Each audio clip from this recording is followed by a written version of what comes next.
Assalamualaikum warahmatullahi wabarakatuh. Perkenalkan nama saya Fatihah Sabila dari kelas AK24A. Baik, di sini saya akan menjelaskan tentang sesi 3, yaitu pengenalan istilah dan biaya. Jadi, perusahaan itu jenisnya ada 3. Yang pertama ada perusahaan manufaktur, kedua ada perusahaan dagang, dan ketiga ada perusahaan jasa. Yang pertama saya akan menjelaskan tentang perusahaan manufaktur. Perusahaan manufaktur ini adalah perusahaan yang membuat dan menjual produknya sendiri. Siklus akuntansi biaya dari perusahaan manufaktur ini terdiri dari persiapan bahan baku, proses pembuatan produk, hingga proses produk tersebut menjadi barang jadi. Akun dari perusahaan manufaktur ini meliputi harga pokok bahan baku, biaya tenaga kerja, dan biaya overhead produksi, dan harga pokok penjualan. Dan juga, jadi contohnya kayak kita akan memproduksi sebuah roti, di mana roti ini bahan bakunya tepung.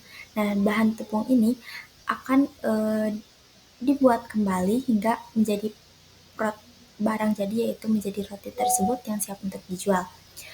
Dan yang kedua ada perusahaan dagang, di mana perusahaan dagang ini yaitu membeli produk dari luar dan menjualnya kembali tanpa mengubah bentuk dasarnya. Di mana perusahaan dagang ini terdapat 4 unsur menghitung akuntansi biaya pada perusahaan dagang. Yang pertama ada kas keluar. Kas keluar ini merupakan biaya yang dikeluarkan oleh perusahaan. Yang kedua ada barang masuk, di mana barang masuk ini merupakan barang yang dibeli oleh perusahaan untuk diperdagangkan. Yang ketiga ada kas masuk. Kas masuk ini merupakan uang yang diperoleh dari penjualan perdagangan perusahaan. Dan yang terakhir ada barang keluar.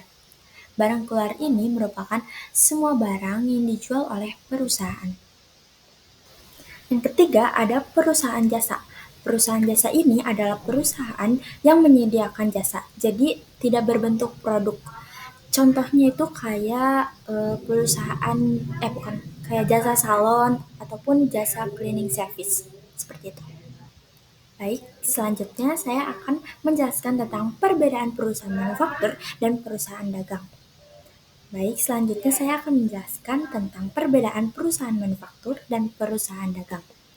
Perbedaan ini bisa dilihat dari kegiatan mereka, di mana pada perusahaan dagang kegiatannya adalah membeli barang dan menjualnya kembali tanpa mengubah bentuk dasarnya, seperti yang telah dijelaskan di awal. Sementara pada perusahaan manufaktur, yaitu kita membeli bahan serta komponennya, kemudian mengubahnya menjadi produk yang siap untuk dijual. Perbedaan lainnya juga terlihat pada jenis-jenis rekening yang disajikan dalam laporan keuangan seperti neraca dan laporan laba rugi. Pada neraca, dalam perusahaan dagang hanya ada satu rekening, yaitu persediaan dagang. Sementara dalam perusahaan manufaktur terdapat beberapa persediaan, seperti persediaan bahan baku.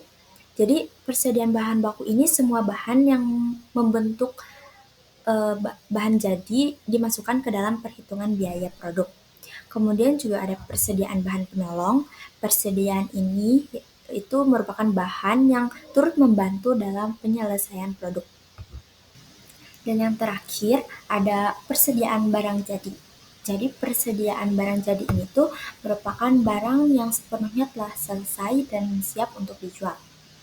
Selanjutnya perbedaan yang kedua yang dalam laba rugi ini terletak pada perhitungan harga pokok penjualannya, di mana dalam perusahaan dagang, barang tersedia untuk dijual ini diperoleh dari menjumlahkan persediaan awal barang, dagangan, dan pembelian bersih. Sementara dalam perusahaan manufaktur, barang tersedia untuk dijual ini diperoleh dari menjumlahkan persediaan barang awal jadi, dan harga pokok produksi. Baik, selanjutnya saya akan menjelaskan tentang harga pokok produksi dalam manufaktur. Harga pokok produksi dalam manufaktur ini adalah biaya barang yang dibeli untuk diproses sampai selesai, baik sebelum maupun selama periode akuntansi berjalan. Semua biaya ini adalah biaya persediaan. Biaya produksi digolongkan menjadi 3. Yang pertama ada biaya bahan baku. Biaya bahan baku adalah perolehan dari semua barang yang di akhir akan menjadi bagian dari objek biaya. Dan yang kedua ada biaya tenaga kerja langsung atau upah langsung. Nah, biaya ini tuh merupakan biaya yang dikeluarkan kepada tenaga kerja langsung yang terlibat dalam proses pengolahan bahan baku menjadi bahan jadi. Contohnya seperti buruh ya, upah buruh gitu. Terus yang ketiga ada biaya overhead pabrik. Nah, biaya ini merupakan seluruh biaya manufaktur yang terkait dengan objek biaya namun tidak dapat ditelusuri ke objek biaya. Baik, sekian penjelasan dari saya. Mohon maaf apabila banyak kekurangan dan kesalahan.